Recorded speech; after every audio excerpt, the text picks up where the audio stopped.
Welcome to the show where truth takes the mic, where the world spins fast, but we hold it tight. This is the Howie Silbiger Show on True Talk Radio, where the real ones go.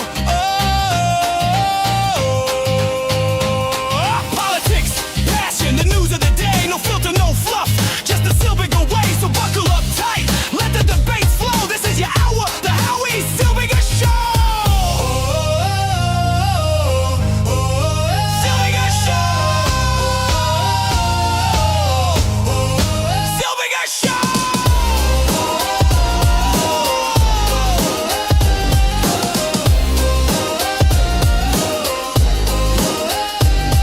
Politics, passion, the news of the day, no filter, no fluff, just the Silbiger way, so buckle up tight, let the debates flow. This is your hour, the Howie Silbiger Show. And good evening, I'm Howie Silbiger, and this has been quite a day. It has been quite a sad day, if you ask me. A day that we'll remember for a while. It's there was a shooting in Montreal today. I want to thank Joseph Marshall from the Montreal Jewish News for providing the information. I actually asked him to come onto the show tonight, to join me on the show tonight. He was not available, but he provided the information. And of course, you can read all this information and a whole lot more on MontrealJewishNews.com. Montreal police officer Mohammed Lamin Benoudon and Jewish community member Michael Moshe Mizrahi were killed Monday after gunmen opened fire from the Hilton Garden Inn in the Westbury complex in Côte-Neige. Now, the 34-year-old police officer had been with the police force since 2021. He was killed while responding to the shooting. A second officer, a woman, was seriously injured and taken to the hospital. Police later said her life was no longer in danger. The gunman was shot and killed by the police. The shooting began shortly after 11:35 a.m. following a 911 call about a person with a long gun at the hotel near the corner of De Courtrai and Trans Island Avenues. Montreal Police Chief Fadi Dogger said that responding officers were met with gunfire. Videos posted online showed a man carrying what appeared to be a long gun near the hotel as shots were exchanged with police. Other footage showed an officer on the ground during the shooting. We have made the editorial choice here on the Howie Silbiger Show not to show any of those videos. You could find them on your own, online. We're not going to show you any of the videos. Police initially confirmed the death of one officer and one civilian and a suspect. The civilian was later identified as Michael Mizrahi. In a statement issued by Rabbi Sali Manuel, the executive director of the Jewish Community Council of Montreal, he wrote, "We are devastated to learn of the passing of Michael Moshe ben Miriam ben Shlomo. We extend our deepest condolences to the family and loved ones during this unimaginable, painful time." Now, Mizrahi's condition was unclear for most of the afternoon as conflicting reports circulated through the community networks. Emmanuel's statement confirmed his death on Monday evening. Police have not said who fired the shot that killed Mizrahi. Quebec Public Security Minister Ian Lafreniere declined to comment whether he was struck by the gunman or by police fire. The Bureau des Enquêtes Indépendantes is investigating the police response and the use of force during the shooting. The incident led to a lockdown across Côte-Neige. Residents were told to remain indoors, lock their doors, and stay away from the windows. Streets were closed. The Carrie Expressway was affected. Namur Metro Station was temporarily bypassed, and municipal facilities in Côte-Neige, Notre-Dame-de-Grâce were closed. An emergency alert was issued and warned residents about an armed and dangerous suspect. Dagger later said the gunman had already been neutralized when the alert was issued, but police continued searching the area for several hours. A video circulating on social media appears to show police taking a man into custody at the Carrie Square during the operation. The police have not identified the man, or said whether he was arrested or released, or confirmed whether he had any connection to the shooting at all. Police also carried out searches in Westmount near St. Joseph's Oratory. Police spokesman Manuel Couture told CTV News that the search was connected to the shooting and was being conducted to make sure there were no more suspects. Police say no person of interest was found. By mid-afternoon, Duggar said police were not seeking any other suspects. CTV News also aired footage of police entering a grocery store with weapons drawn. Separate video circulating online appeared to show officers breaking windows and entering the PA supermarket during the lockdown. Police have not said whether the store was being searched, whether people were being evacuated, or whether officers were responding to a specific call. No hostage situation at the supermarket has been confirmed. The shooting occurred inside the Westbury complex, an area surrounded by Jewish schools, synagogues, kosher businesses, apartment buildings, and community institutions. Federation CJA issued an emergency notice during the shooting, saying it had received reports of an active shooter incident near Westbury and Decourtray. It urged people to avoid the area, follow police instructions, and report suspicious activities to 911. The Federation notice did not identify a target or suggest that Jewish institutions were under attack. Rabbi Emanuel addressed that issue directly later Monday evening. He wrote that Montreal's Jewish community has faced an increase in anti-Jewish incidents, threats, vandalism, violence, and intimidation in recent years. But he warned people not to declare the shooting an anti-Jewish terror attack before police had determined the motive. Fear cannot become an excuse for abandoning judgment, Emanuel wrote. He said speculation could undermine credibility of legitimate concerns about anti-Jewish hatred. Quebec officials have said that the shooting was not linked to terrorism. Lafreniere said that the province's counter-terrorism unit was being deployed, but declined to discuss the motive or reports that the government had traveled to Quebec from Alberta. CTV News reported that Nouveau Info, citing a police source, said that investigators had found an alleged manifesto of more than 100 pages in a hotel room. According to the report, it called on citizens to take up arms, rebel against the systems. Authorities declined to confirm the existence of the document and urged the public not to speculate about motive. Police have not released the identity of the gunman. They have not said what brought him to the hotel, whether Mizrahi was struck by police gunfire, or whether the detention at the Carey Square and the operation at PA Supermarket were connected to the shooter. So, that is all the information currently publicly available about the incident that happened today at the Westbury complex in Montreal. Now, I know this was a scary incident, and a lot of people got really scared. And of course you did. There was a shooting in the neighborhood. A shooting in a Jewish neighborhood. Of course that's going to scare you. Whether it's anti-Jewish or not anti-Jewish, just the fact that a shooting happened in a Jewish neighborhood is scary enough. The fact that a Jewish man died in the shootout is horrifying. I was stuck in traffic on my way to work when this whole thing started, and I was detoured by the police right by the crime scene. In fact, when I drove by the crime scene, when I was there, I was right there. I saw a person lying on the floor. I saw the police officer that was shot lying on the floor. I was there before the ambulance even showed up. And it's kind of weird that the police would have detoured me right into the crime scene. But it was right at the beginning. I guess it had just happened. I was just there as it happened. And they were just trying to move traffic. So they pushed me there. I'm not the kind of guy who gets scared easily. I'm really not. I'm not the kind of guy who's going to try to cause a huge ruckus or try to rile up the community as this claimed this was an anti-Jewish attack. Because I'm not so sure it was. And I don't think speculating that it was an anti-Jewish attack is healthy at this point or any point in Jewish existence. I believe that Jews have been attacked enough, and I don't think we have to claim attacks that weren't against the Jewish community as Jewish community attacks. Now, I know there are people out there who disagree with me and say, hey, listen, it happened near a bunch of kosher restaurants and a supermarket that has a big kosher department. Maybe, just maybe, Howie, it was an anti-Jewish attack. Just maybe.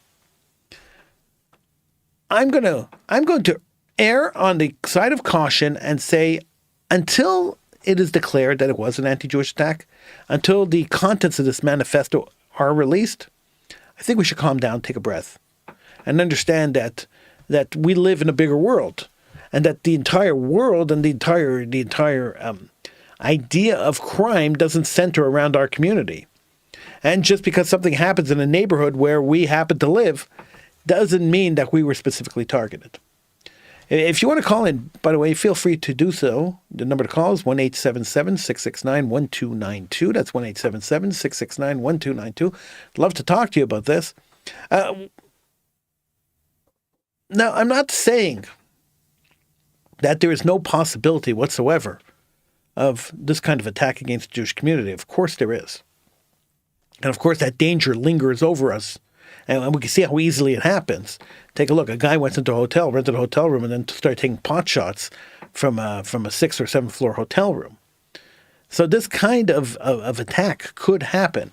And if this had been a mass casualty event, had this been a terror attack, a lot of people could have died in this attack. So don't get me wrong. I am not downplaying the danger of this kind of attack. Not at all. I understand the danger. And I understand the fear that this kind of thing instills in the community. I understand that we're on edge.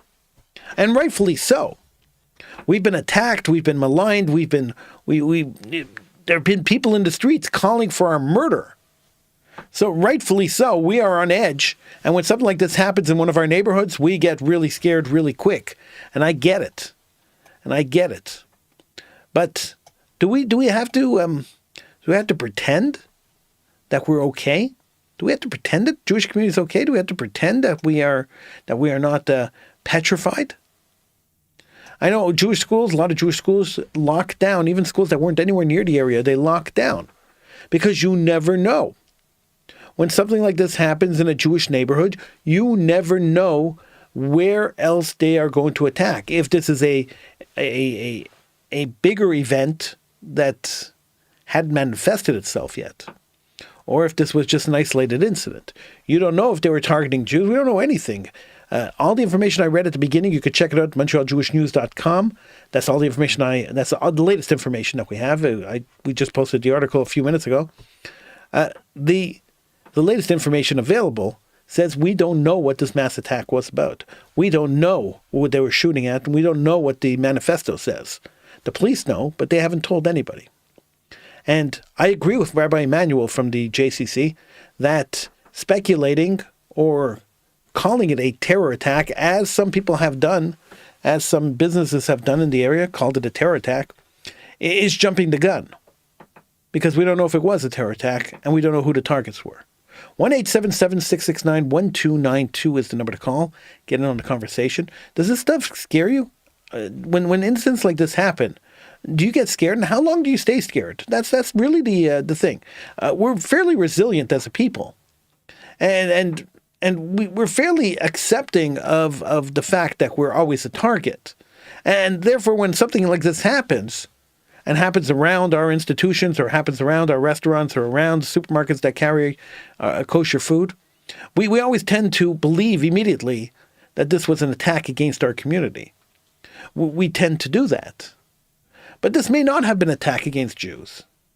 And if it wasn't an attack against Jews, should we still be scared? Should we still be worried that somebody might think, hey, that was a great idea, let's try that again? I mean, these buildings are tall buildings. You get into a building with a long gun, you could shoot for miles. Is this something that we should be worried about? 1-877-669-1292.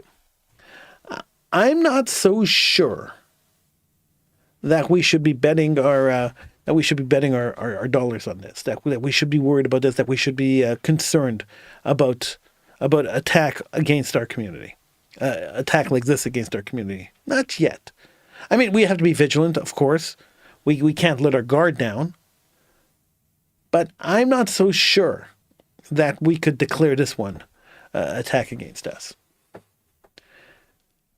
And why would we want to? Where do we gain by claiming immediately that this was an anti-Jewish attack? Now, I saw a bunch of news sites or pseudo-news sites online which claimed this was an anti-Jewish attack, which claimed this was an attack against the Jewish community, which claimed that this was an attack in a Jewish neighborhood against Jews. There is no proof that that is actually what happened.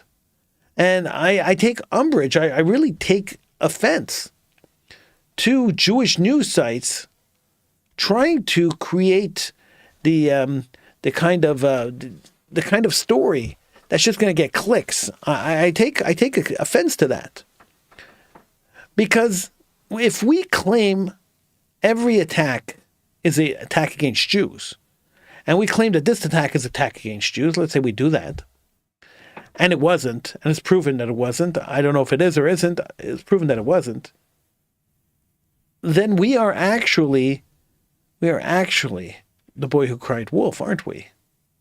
And who's going to take us seriously when there is actually an attack against our community? Now, there were social media posts, videos that were posted on social media showing people who were arrested, showing a man arrested at the Kerry Square. The police haven't commented on that, the Kerry Square arrest. Last conversation we had with the police department, they had no comment about the operation at the Kerry and who they arrested at the Kerry Square. The video shows a man being arrested and being marched on the second floor of the Kerry Square, being marched by 5 security guards, police officers. They weren't security guards, they're cops. By 5 cops, handcuffed. But the police have not acknowledged or confirmed that anybody was arrested at the Kerry Square or that somebody was taken into custody there.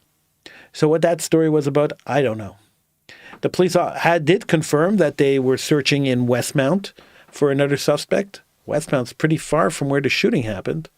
And they did not find another suspect, nor did they find anybody connected or anything connected to the shooting.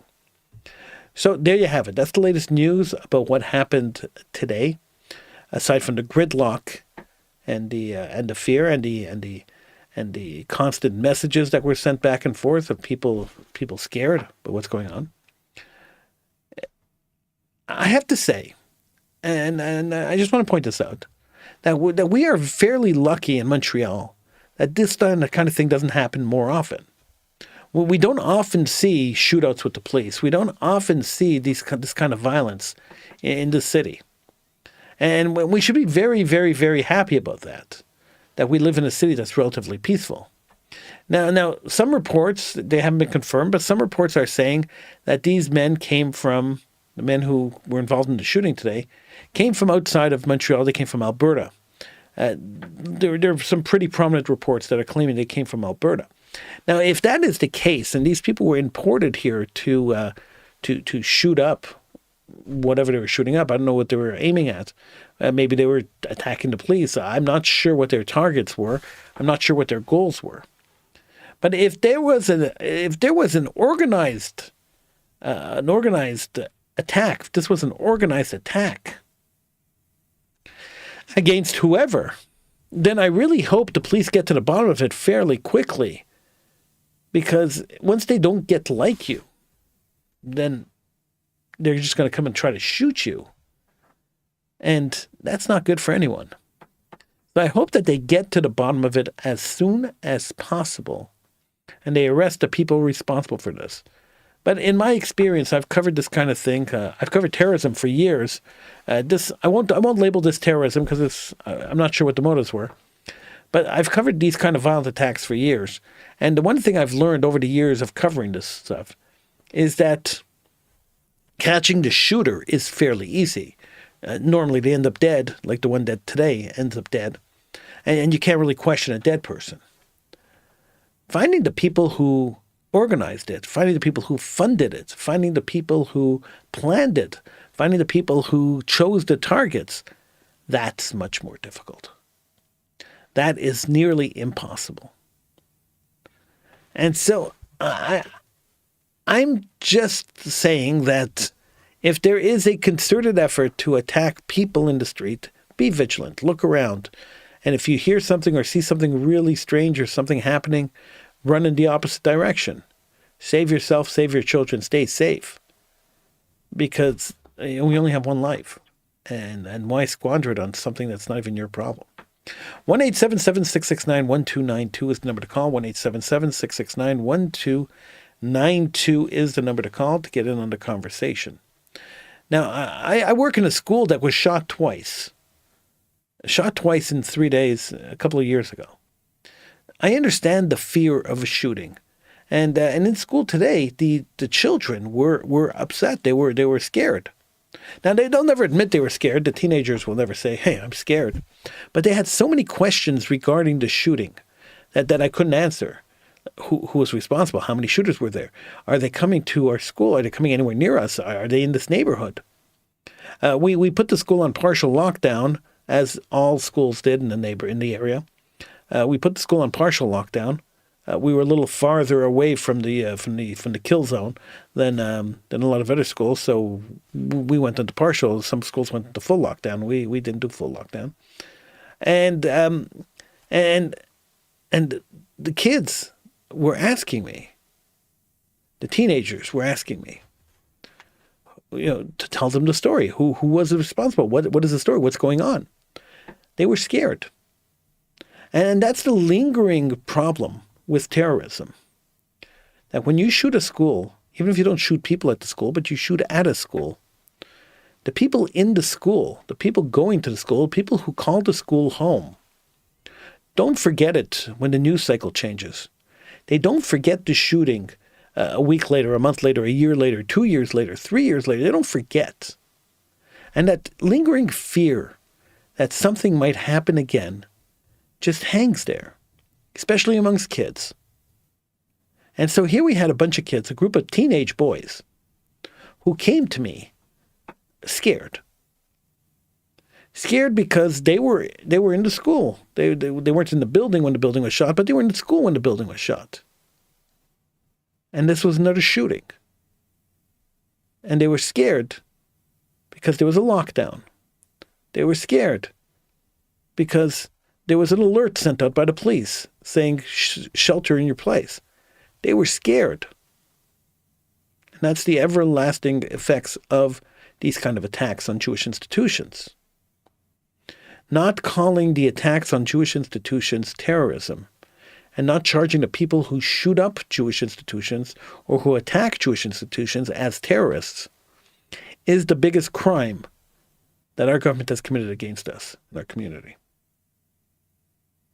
Because regardless if you want to call it terrorism, regardless if you want to believe it's terrorism or just believe it's an arson attack or a terror or attack against a building or mischief or whatever you want to call it, whatever minor crime you want to call it, the results on the floor, the reactions of the people involved, particularly children, are very strong and very long-lasting. And I guess that is the definition of what terrorism is supposed to be, a long-lasting fear. I think today woke up that fear in our community, not only amongst the boys in my school, but amongst the community itself. Following social media posts, looking at the panic, hearing the phones ring as people are checking in with their loved ones to ensure that they're safe, listening to mothers call their teenage sons and daughters and tell them to stay home instead of going out. The kind of fear that lives, that underlies in our community because of these attacks is something the government doesn't understand or doesn't want to understand. And I strongly believe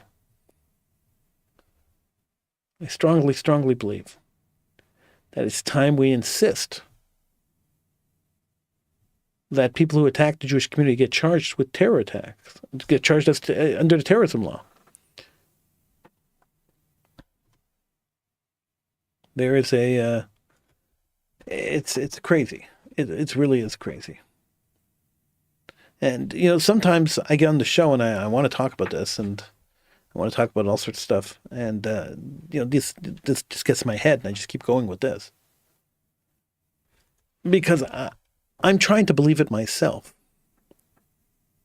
I'm trying to believe that it didn't affect me. I'm trying to talk myself out of the fact that I wasn't affected today. That even if this wasn't an attack against the Jewish community, I wasn't affected. Of course I wasn't. But weren't we all? I'm getting messages on Facebook from my good friend, David, who's all the way in Jerusalem, and he was trying to get information about what was going on here in Montreal, and he couldn't get information either. He runs a news site there. He just couldn't get information. Yeah, David, call in. 1-877-669-1292. If you could call, give me a call. I'd love to talk to you. 1-877-669-1292. Just think about people in different countries who have relatives, who have people who live in Montreal, and the fear going through their heads. I got at least 3 messages from Israel. And my phone rang. It was an Israeli number. I couldn't answer it. I don't know who it was, but my phone rang from Israel too. People in Israel checking up on me. So imagine how horrible the situation is, where people who have bombs landing on their heads, people have rockets flying into their country, people who have to run to bomb shelters on a daily basis, are worried about their Jewish brethren elsewhere. Instead of us worrying about them, they're worrying about us. It's mind-blowing, really. When you think about it, it's mind-blowing. And I run into the problem when I talk about this stuff is that I find it hard to find the words to express the I don't know how to say it, the concern that I have for the children and for everybody in the community. It's a real concern. David, is that you? That's me. All right, this is David Bitball from Jewlicious. Hi, David. How you doing, Howie? I am excellent. I haven't spoken to you in years. It's great to talk I know. to I think it was when we were at the Just for Laughs comedy covering Just for Laughs in Montreal. Yeah, that was a few years ago. All right, a little disclaimer as we go. I've known David for 40 years or so. Oh my God, a crazy amount of time. And this is totally true. And I'm going to tell the story. I don't even think David remembers this, but this is totally true. David Bitball from Jewlicious was the first person to ever show me a website. It was way back in the early 90s, and I had walked into whatever office. I think he was working at the Hillel office at the time, or he was hanging out there, or whatever. And I'd walked into the Hillel office at McGill, at the Hillel house. And David came to me and said, Howie, you have to see this. And he brought me over and he showed me Time Magazine had just put out a website, and they had all their articles online. And he showed me Time Magazine's website, and it was the first time I'd ever seen a website. That's hilarious. I don't know if you remember that, David, but it was like almost 40 years ago. I mean, yeah, no, it was a long time ago. It sounds like something I would have done. It was something you did, sounds yeah. like something I would have done. So I'm glad it was Time Magazine and not something else. Yeah. Well, if it was something else, I probably couldn't tell you the story now. So David, yeah, it's been crazy. It's been crazy. I remember I was sitting here, I was heading home, and then I think I was on the phone with my mom, and my mom was like, there was a shooting and this and that, and I went online to look it up, and like all the usual suspects had like jumped on the story and tried to frame it as an attack on Chabad. I mean, obviously you know the neighborhood, and I know the neighborhood. My Jewish education in Montreal started off as the first place I went to school was Rabbinical College, which is right around the corner from there. Which is Lubavitch's Chabad. Before I went to Hebrew Academy, yeah. Right. And so I knew the neighborhood, and there's a Chabad house near there that's like that specializes in Dovrei Ivrit, like Hebrew speakers. Right. So my mom was like, yeah, all the Israelis that come to Montreal, they go to that Chabad house because they get free food or whatever it is. And everyone was framing it as an attack on Jews, and because you have to understand, just the layout of the place, where the actual attack happened, where the gunmen started shooting, was literally across the street from the Chabad. Well, I mean, it's on DeCarry, so across the street from where the shooting took place is DeCarry Square. Right. But it's like, it's a long walk.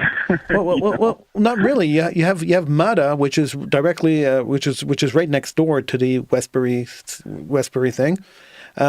There's the hotel, and then there's Mada right next door, literally next door. And then on the other side, where PA Supermarket is, right across the street from that, you have the Chai Center, which is another Chabad place. Right. So right. It's literally surrounded by Chabad. So I was on Google Maps. I was like checking out where this place was because obviously, I've been in Jerusalem like 20 years, and Yeah. Marché P&A is not something like I'm really familiar with. But people were talking about there's a hostage situation in a Jewish grocery store, and I'm like, Marché P&A is not a Jewish grocery store. No. And then we're talking about Broadway pizza. It does have a kosher. It does have a kosher department. Pardon? It does have a kosher department, though. Yeah. I mean, any place in that neighborhood should have a kosher department, Right. but it wasn't like a specifically Jewish grocery store. No. And everyone was framing it as an attack on the Jewish community. And now it turns out it was some incel guy from Alberta. Was it like one shooter or two shooters? I only saw one. So the story the police are giving, and we just spoke to the police now about a half hour ago.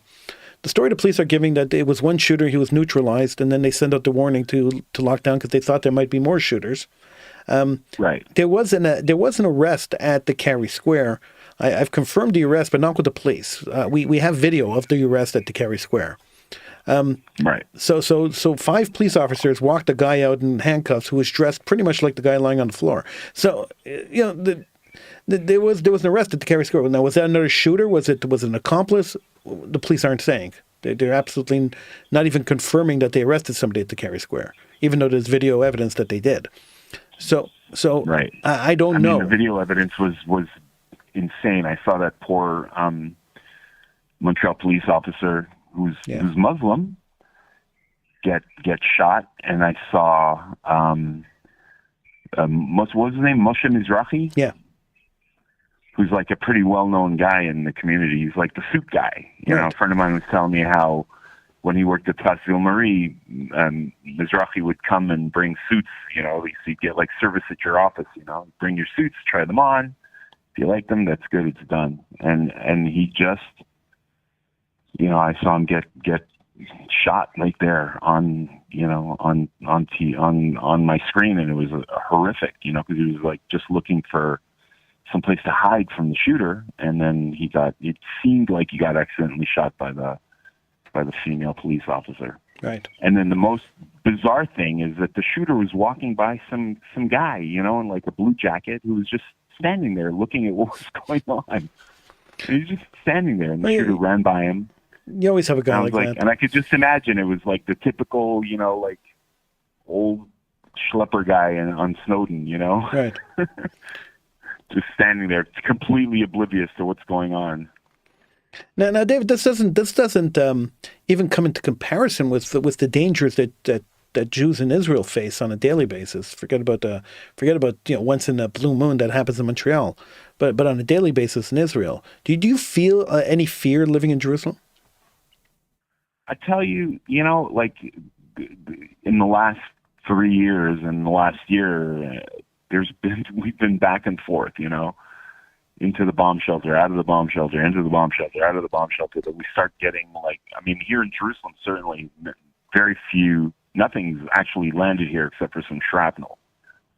So in Jerusalem, it's more like annoying, you don't want to be, you run to the bomb shelter every time. You don't want to be that guy who's like, I'm not going to run into the bomb shelter and then get hurt.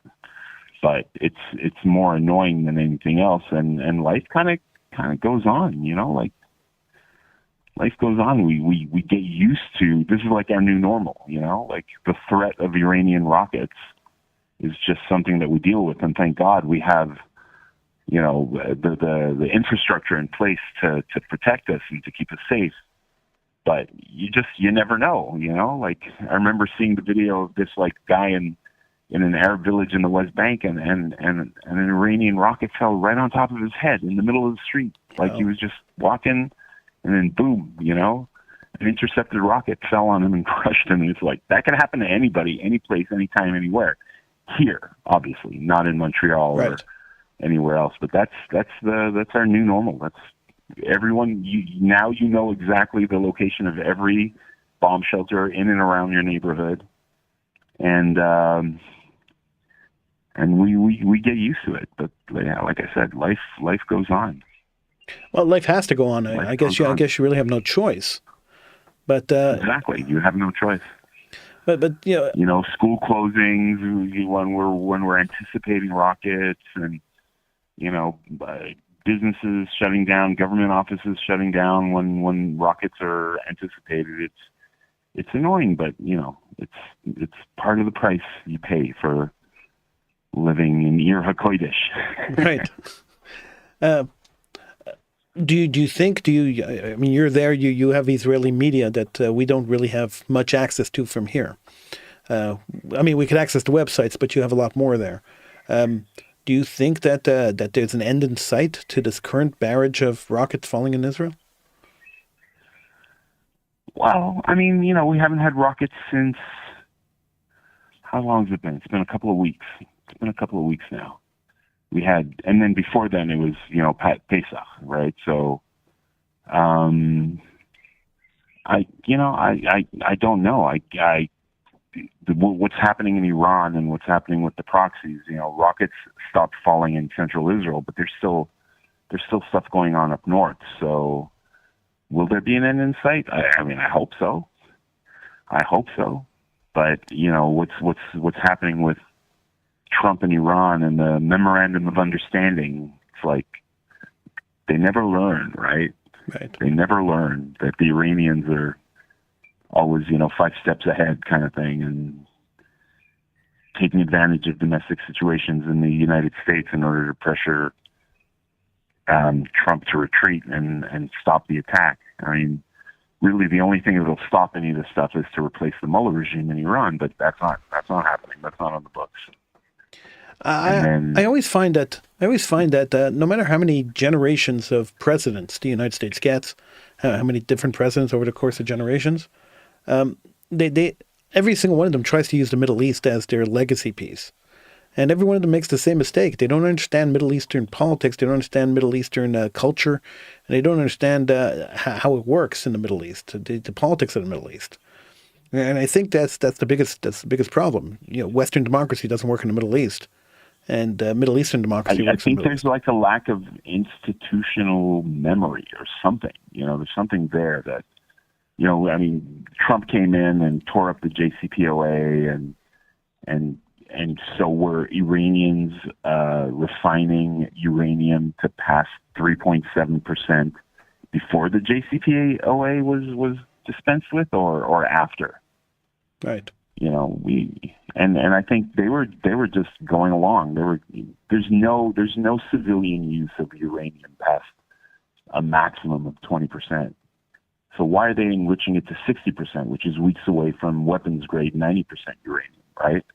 Right. And like nobody cares. And then there's a distortion where they frame it as, America's involvement in Iran is like at the behest of Israel, and Netanyahu bullied Trump into going into Iran, and America first. There's no benefit to America for attacking Iran. And it's like, think about a nuclear-equipped Iran and what havoc they'll wreak in the region with all those strategic oil reserves. And the notion of America first is idiotic. It's like it's in America's best interest to prevent that sort of thing from happening because of all the oil in the region. And it's actually in the world's best interest. And as much as Iran hates Israel, they hate Sunni, Saudi Arabia and United Arab Emirates and Bahrain, and they're going to go after them too. And if they attack the oil fields with a nuke, you're going to look back at $120 a barrel crude oil with fondness. Right. And that's not going to not affect America. But like everything's upside down, Republicans who used to be like reliably, you could be reliably guaranteed that they would protect America's interests, are now like surrender monkeys, right? They've turned into the French. What's going on? It's true. Tell me, why do you think pundits like Tucker Carlson and Candace Owen suddenly turned against Israel? They used to be so pro-Israel. Money. Megyn Kelly also, don't forget her. Yeah, Megyn Kelly, yeah, for sure. Yeah. You think they're just being paid off to do this? Yeah, I mean, the Tucker Carlson certainly has ties with organizations that have to file FARA filings because of their association with Qatar and Qatari money. And money and clicks, that's what's going on. Look, in the olden days, we used to have to dig really hard to find websites and individuals online who were spewing anti-Semitic rhetoric. Now it's like in your face. You don't have to look. You go to Twitter. Yeah. Go to Twitter, and there's people sitting there and talking about things that we haven't heard since the Protocols of the Elders of Zion, and they're getting attention, and that's what drives people. It's the click economy. The algorithm on YouTube pushed up a video yesterday that I ended up watching. It was about an hour long, and it was the most vile video of Jew hatred I've seen in a long time. And right. And I clicked on the guy's name after watching this hour of him just spewing out against the Jews. I click on his name, and it's like 30 videos of him spewing out against the Jews. And I'm thinking, right. How influential are these people? I mean, I know there's a lot of stupid people out there who believe anything, but are there really that many stupid people? But then I looked at this, and I saw the guy had 50, 60, 70,000 views on each of his videos, and I was like, okay, there are that many stupid people. Right. There are, and it's all across the ideological spectrum. There are people on the left, people on the right, attacking Jews. Like, people are, I don't know what it's like in Montreal, but like, I speak to people in the U.S. and they're like, we can't walk out on the street with a mud and debit around our necks. We can't. My kids can't go to college and talk about being Jewish or being openly Jewish, or unless they're wearing a keffiyeh at the same time. Right. And it's not the Jews, it's the Zionists. You know what I mean? It's a little nuts. It's totally nuts. It's a little, so the influence is there because there's a literal barrage of content. A barrage of content, and it's not being addressed effectively by the Israeli government, by Jewish leadership, by legacy Jewish organizations. It's just not being addressed appropriately. How much hate mail do you get at Jewlicious? I mean, you have Jew right in the name. God. Jew right in the name of your website. Oh my God! I get so much. Like it's daily. Like, I can sit here and live in Israel and not, interact with the diaspora and non-Jews and whatnot. But like, I get so much stuff, and it's the vilest shit I've ever come across. Yeah. Ever. It's as bad as it's ever been. I've never gotten this much hatred on Twitter, on TikTok lives, on you name it. It's everywhere. It's just nonstop, and it's all the old tropes. Like, oh, you're getting paid $7,000 a tweet. I'm like, I wish. Yeah, me too. Tell me. I wish. Do you think there's any way of coming back from this? I keep mentioning, I keep thinking, and I keep talking on the show about how 10,000 people go into the street and start yelling "globalized intifada," which is basically calling for the murder of Jews indiscriminately across North America and Europe. And thousands and hundreds of thousands of people are standing on the street. And these are the same people that you go to the grocery store with, or stand on the subway with, or work with. Is there any way for Jews to feel safe living anywhere outside of Israel? And is there any way of coming back from this? Is there any way to wind us back? Once it becomes embedded. First and foremost, I would urge everybody to move to Israel, obviously, but because I'm here. But beyond that, I mean, you can look back at history and see if there are any lessons we can learn from, the historical record, and look back at the United States when the Klan was so powerful. And then eventually the Klan just petered out and died out because what the Klan offered was community for like-minded individuals. And then it came to the point where their ideology was so discredited and so, just rejected that people stopped joining the Klan, and the Klan just faded away. And, we kind of have to do the same thing and understand that, hating Jews and hating Israel. Right now, if you hate Jews and you hate Israel, you have a community of like-minded individuals that you can join, who will take you in, who will confirm your biases, who will tell you that you're on the right side of history, et cetera, et cetera, et cetera. But we have to make it so that these things don't happen.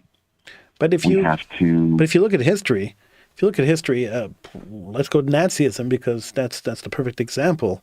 I mean, it's the most recent example.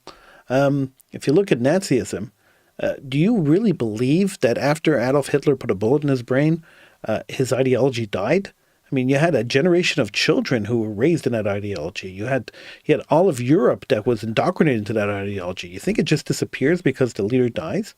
I mean, there's always that underlying hatred that's embedded. No, of course, but an entire nation that was mobilized by Hitler to implement the final solution and to, start World War II, it stopped. It was no longer Nazism was, Germany was denazified because they were defeated soundly. And they weren't defeated because of the Jews. They were defeated because they were a threat to, Western values and ideals and whatnot. And that was that. It was a country, it was identifiable, and it was defeated. Now we're not dealing with a country. We're dealing with a pan-national movement that exists in Spain, that exists in Italy, in Greece, and U.S. and Canada, of individuals who are kind of in the thrall of tactics that were invented and created by the KGB in their anti-Zionist days. The KGB's thing was divide and conquer, get people to attack each other, and then you can defeat a nation without firing a single bullet. And that's what's happening. When we sit there and we go out and we, frame this this conflict or the situation as Jew versus non-Jew, right wing versus left wing, conservative versus liberal, and attack each other, then that plays into this whole Soviet playbook, which is decades old, right? It started in the 60s and 70s.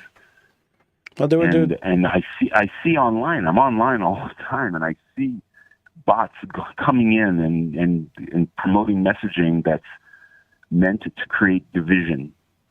And this is part of it. And it applies on all wedge issues. And the Israel-Palestine conflict is like the biggest wedge issue there is, right? Right. Like, it's so awesome. People love to be able to sit there and say that the same people that suffered the greatest calamity against them in World War II and the Holocaust are now perpetrating the same thing against the innocent Palestinians, when no such thing is, not at all what's going on here. Anyone who comes to Israel can see for themselves Arabs and Jews interacting peacefully together on a daily basis without any issue whatsoever. And they make it seem like what's happening in Israel is what happened in Germany during World War II. It's Holocaust inversion. Yeah. It's the most potent weapon they have against the Jews, and it kind of like it absolves them.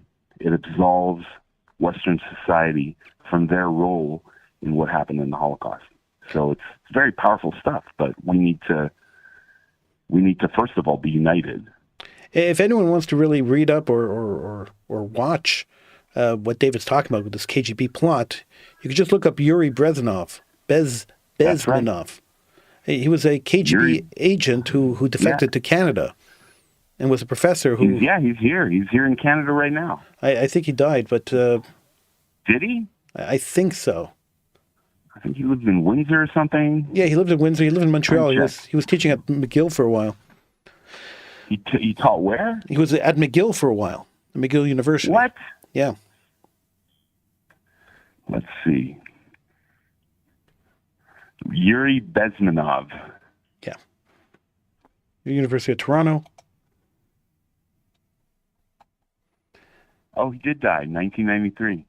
Yeah. But he really laid it out, the plot and how long it would take for each segment of the plot. There's about an hour-long video, maybe it's a little longer, of a lecture he gave, which laid out the entire plot that the KGB had. And he shows... Right. And his timeline is like rapidly, it's much faster now with the internet. Right, for sure. But he shows... Much faster now. In the olden days, they used to have to publish books and put them in like, liberation bookshops. Now it's like all over the place. But if you And look, the funny thing is that they support both sides of an argument. right. Their bots will support anybody that creates division, no matter what the actual underlying argument is. Well, the idea is to destroy society. So Right. destroy society by division. It doesn't matter what the division is. They don't care. They're not. They don't care about the politics of it. They don't care about anything. It's just the division. Just keep people fighting, keep people hating each other. Right. And And it's Putin worked. Putin took it. When Putin took over Russia and consolidated his power there, he did the same thing. They Yeah. supported socialists. They supported anti-socialists. They supported punk rockers. They supported Russian Orthodox people, and just to create division. That was it. Division is the best thing for these guys. So the best thing that you want to see this week, if you want to see something really great, look up the video of Vladimir Putin singing "I Found My Thrills on Blueberry Hills." Oh my God! What? You just gotta look it up on YouTube. It's there. You gotta look it up. What? Yeah. That was the best thing I saw this I week. didn't know Putin was a cast member of Happy Days. Oh, you it's something you can never unsee. That's the whole thing. Right? You can't unhear it. Oh my God, that's insane. yeah. But yeah. In the meantime, life goes on, and things are happening all around us. And as thinking individuals, the thing that we can do most in our lives is manifest avat chinam. Embrace people around you who you don't necessarily agree with, but are your brothers and sisters. Like that's why when I talk to Americans, I was like, well, what happened to you guys? What happened to you guys? Why don't you embrace everybody around you as your fellow Americans?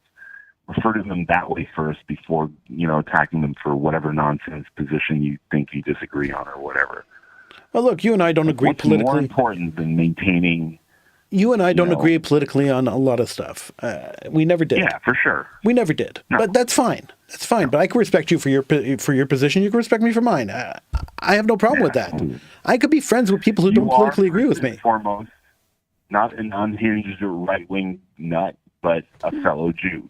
Right, exactly. But I could be both, and we can respect each other. That's the thing, Exactly. I know that you love your fellow Jews, and I do. I love and first and foremost, And I really love a fellow Jew is a fellow Jew. And I really First love and foremost. Jewlicious. The website is amazing. You've done a great job with it over the years, and I really love your website. I do. Yeah, we took a bit of a hiatus there, but we're back in force. Yeah. Back in force. Yeah, but it's a great website. It was always a great website, and it always will be a great website as long as David Abitball's part of it. Someone's gotta. I mean, we have a crew of people who write, but we get zero institutional support from anybody. Well, welcome to my life. Right. Exactly. I know the feeling. You're the wrong kind of Ashkenazi Jew to get support from Federation, and I'm Moroccan. Like, who gives a shit what I say? That's it. It's exactly the way it is. But as long as we understand our place in society, then we're good. Right. Your place is to sit down and shut up and stop talking so much, Howie. Well, that's what they keep telling me to do, but I don't listen. I never listen. Maybe I should. I just never don't. Never change. I'm getting too old to change. That's it. You can't teach an old dog new tricks. That's really the way it works. Exactly. David, thanks so much for calling. Good on you for keeping up. Good on you for keeping up the fight and being out there and speaking truth to power. I try. David, thank you for calling in, and please feel free to call in again. I'm always, Yeah, no problem. All right. Take care. Stay out of trouble. Stay safe. Take care. Bye. Yeah, I'll be safe. You be safe. I'll try. I'll try not to walk around hotels. I'm going to stay away from hotels from now on. In Chabad neighborhood. Yeah. In Chabad neighborhood. Yeah, exactly. All right. Take care, man. And the thing that concerned me the most is that there's also a lot of anti-Chabad stuff going on. Like, Well, these little schlemiels that run true. Chabad houses are suddenly like this powerful organization with tentacles everywhere trying to, bring the new temple. It's nuts. Well, It's did you see that? What Tucker Carlson has to say about Chabad? Yeah, did you see that And Tucker Ken is Carlson going. segment? I mean, it's crazy. It's insane. Insane. Yeah. Insane. Anyway, all right. Be good. You too. Bye. That was David Abitbol. He's the owner of Julicious.com. It's a great website. When it's up and when it's running, it's actually a great website. So don't forget to visit Julicious.com. All right, that's it for me. I'm Howie Silbiger. Thank you so much for joining me, and we'll see you again the next show. Hopefully it'll be very soon, and I'll see you again next time we're on. Have a great one.